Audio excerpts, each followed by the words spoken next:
Bueno, aquí estábamos escuchando La Cumbia Colorada, una canción ecuatoriana de Don Medardo y sus Players. Porque bueno, vamos a hablar de Ecuador, por supuesto. Como dijimos antes, el domingo pasado fueron las elecciones, la primera ronda electoral. Y bueno, para eso ya directamente vamos a charlar y le vamos a pedir que nos cuente mucho mejor a nuestro compañero Orlando Pérez, a quien ya hemos entrevistado varias veces aquí en Diálogo Internacional. Él es periodista, es escritor ecuatoriano, es también miembro de la Red de Intelectuales y Artistas en Defensa de la Humanidad. ¿Qué tal, querido Orlando? Aquí te saludamos ya con el equipo completo porque acaba de entrar al estudio Federico Montero. ¿Qué tal? De paso saludamos al Fede. Buenas tardes, ¿cómo están?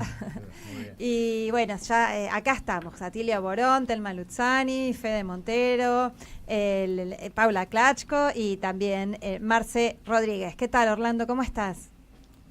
Hola, ¿qué tal? Qué gusto volvernos a encontrar, qué gusto saber de ustedes y a la orden para comentar estas elecciones que prácticamente hace 8 días sorprendieron a muchos, a otros en cambio todavía nos tiene preocupados, pero quizás creo es un buen inicio de una etapa que ojalá traiga otro momento, otro periodo de bienestar para el Ecuador, porque lo que vivimos hasta ahora es insoportable. Tremendo.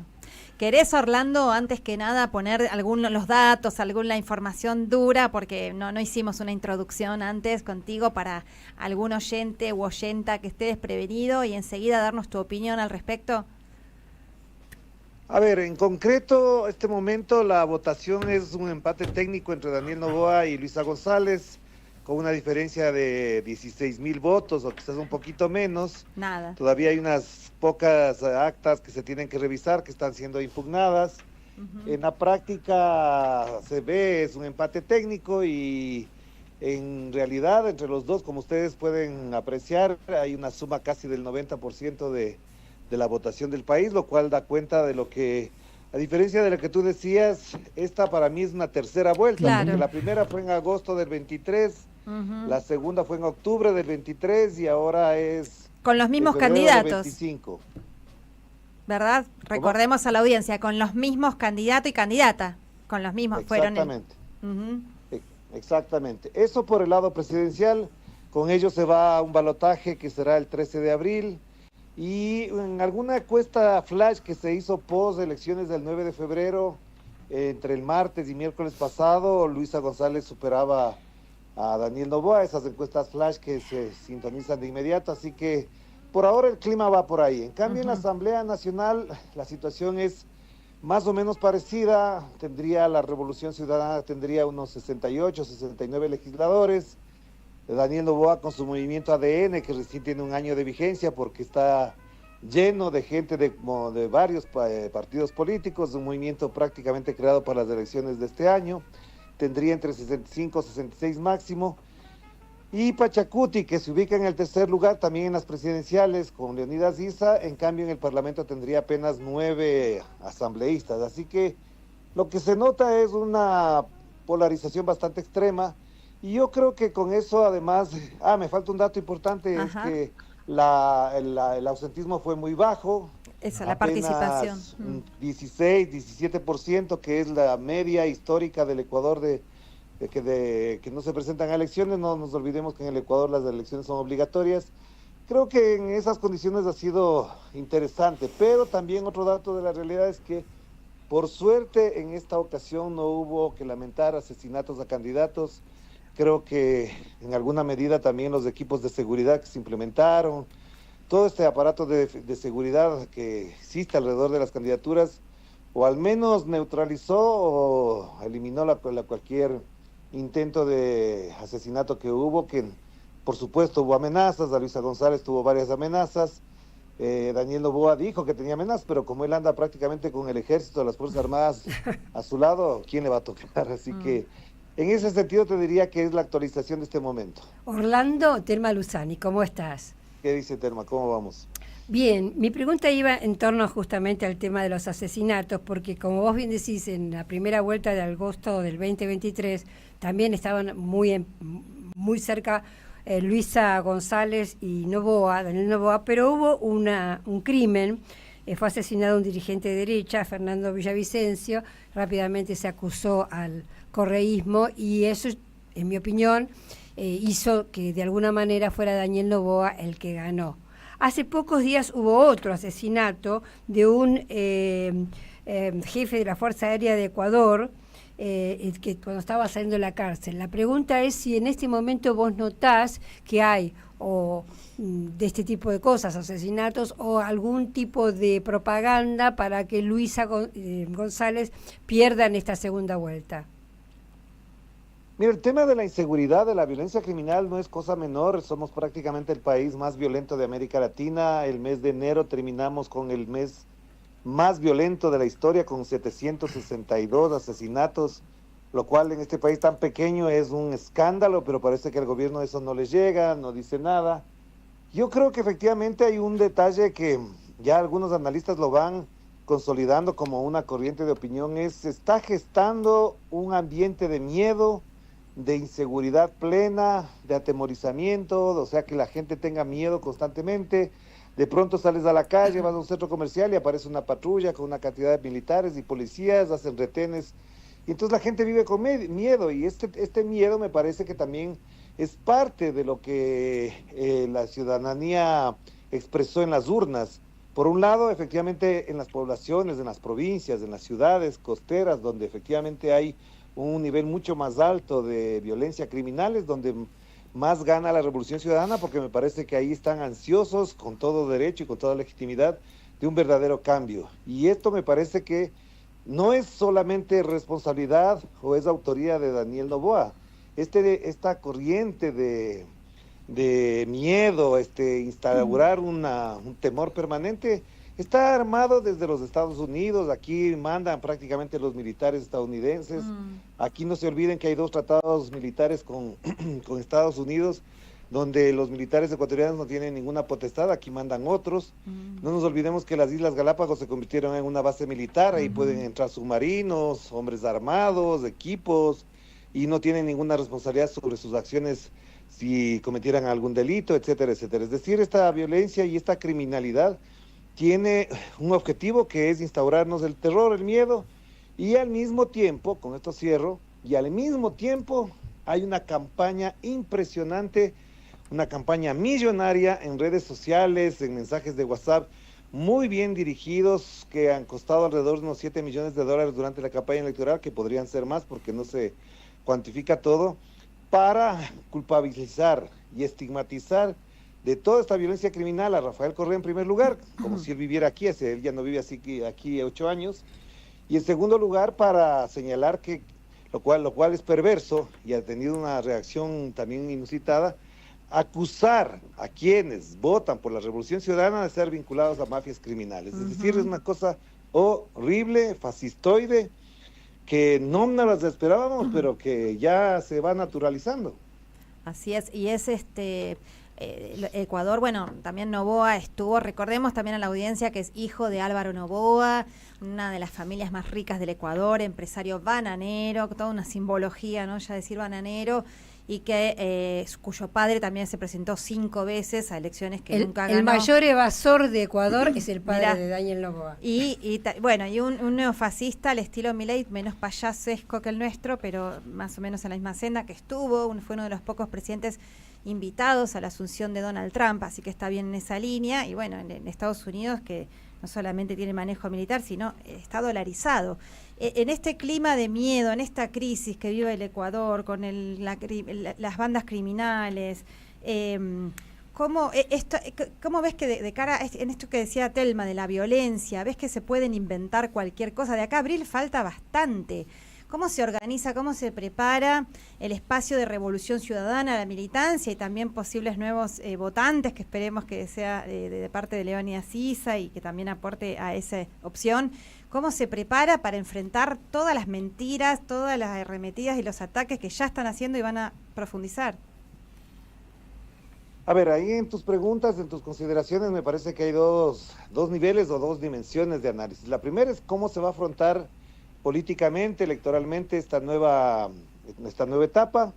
que faltan prácticamente 60 días, más o menos, un poquito menos quizás, hasta el 13 de abril, y políticamente me parece que ahí hay una gran oportunidad para poner sobre el tapete la sabiduría, la experiencia de los operadores políticos de la Revolución Ciudadana, de la propia Luisa, para concretar alianzas y establecer niveles de coordinación política con algunos sectores, y no diría políticos precisamente, sino sociales, organizacionales, organizaciones de base, etcétera. Creo que ahí hay un trabajo intenso, duro, que ya empezó, y yo creo que efectivamente ahí los 7,6% de votos que tiene Leonidas Issa en este momento podrían ser captados o recaudados a favor de la Revolución Ciudadana en este nuevo momento. Me parece que eso es un nivel muy importante, pero no va a alcanzar con eso precisamente, es decir, son 500,000 votos, y para ganar una segunda vuelta a Luisa González le hace falta alrededor de 650,000 votos. ¿De dónde saldrían esos? Yo creo que efectivamente hay sectores empresariales, industriales, agrícolas, artesanales, que quizás con Noboa han perdido muchísima plata, están en una situación bastante precaria, con los apagones, la crisis energética fue muy difícil para esas empresas. No nos olvidemos que al sector industrial el señor Noboa les decretó apagones por 24 horas, es decir, él se garantiza sus empresas de exportación y agrícolas, pero el sector industrial les cortó la luz, así literalmente. Entonces, en ese nivel, en esa dimensión de análisis, me parece que es por ahí. Por supuesto, estamos todavía recién saliditos de la segunda vuelta, pero creo que por ahí van a concretarse algunos acuerdos y alianzas. Y en el otro, en cuanto a la seguridad, a cómo se afronte esto, yo añadiría ahí, o colocaría más bien ahí una cosa que es, puedo decirlo en estos términos, interesante. ¿Por qué digo interesante? Porque en la parte mediática, donde se estaba construyendo esa narrativa peyorativa, estigmatizadora de la Revolución Ciudadana, había muchos medios de comunicación supuestamente digitales, alternativos, que estaban financiados por la USAID. Después de las decisiones que toma Donald Trump, estos señores, señoras, supuestos periodistas, prácticamente quedan en soletas. Claro. Y ahí empezamos a sentir que algunos incluso comienzan como a recular alrededor de lo que hacían normalmente. Es decir, ahora se han vuelto críticos de Daniel Noboa. Y esto que resulta interesante, por eso ponía en este nivel, me parece que también tiene que ver mucho con la narrativa mediática para enfrentar este nuevo momento. Sin ese músculo financiero de la USAID, de la NEP, inyectando a supuestos medios de comunicación alternativos, independientes, digitales, creo que la derecha, en este caso Daniel Noboa, van a utilizar otras herramientas, van a instaurarse en un nivel mucho más agresivo, no solamente en el plano digital, sino a través de medios con los que ya a este momento están actuando, es decir, cooptar a periodistas supuestamente generadores de opinión, etcétera, a los que evidentemente se les nota que les llega bastante dinero y empiezan ya a hablar de que es el gran líder, que este joven se merece 4 años más, porque no fue suficiente estos 14 meses, etcétera, etcétera. Entonces, creo que ahí van a instaurar no solamente narrativas estigmatizadoras para acabar con la imagen de Luisa González, sino que también, obviamente, tratarán de actuar a través de brazos armados o alguna cosa por el estilo para instaurar el miedo del que hablaba al principio. Bien, bueno, Orlando, no, creo que eso es el resumen muy completo de la situación actual. Queda por ver, a ver si es posible forjar esa alianza del movimiento Pachacutic con Luisa, ponerse de acuerdo en un programa mínimo, ¿verdad? Y evitar que haya interferencias en ese proceso, ¿no?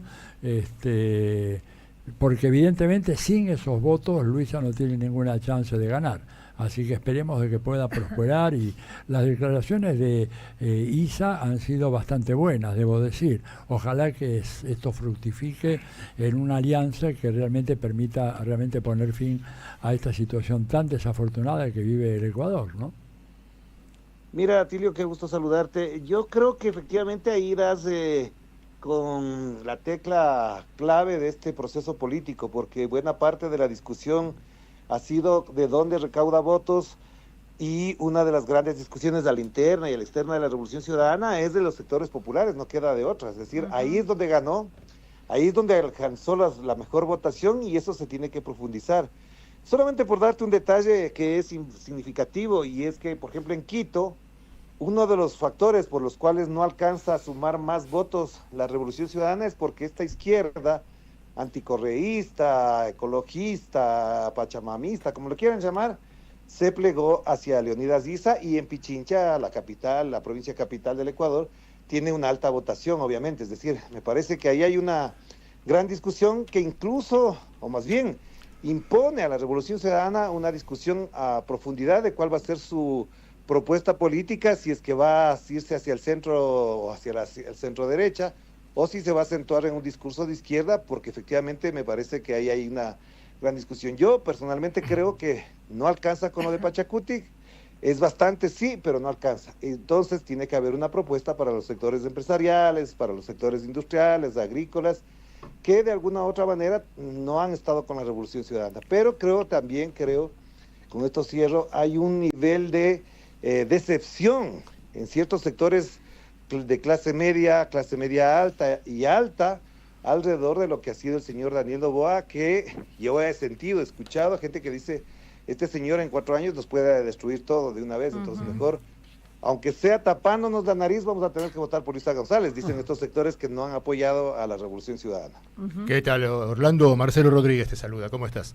Hola, Marcelo. Por lo que estás diciendo, entonces, no alcanza solo con un acuerdo entre los sectores políticos, sino que lo que tiene que hacer la Revolución Ciudadana y la candidata Luisa es salir a buscar los votos en esos espacios que no la votaron en esta vuelta, pero en una pelea más territorial, ¿no? Digamos, más cara a cara, porque no alcanzaría con el acuerdo de referentes o de candidatos para poder conseguir los votos que necesita para la segunda vuelta, ¿no?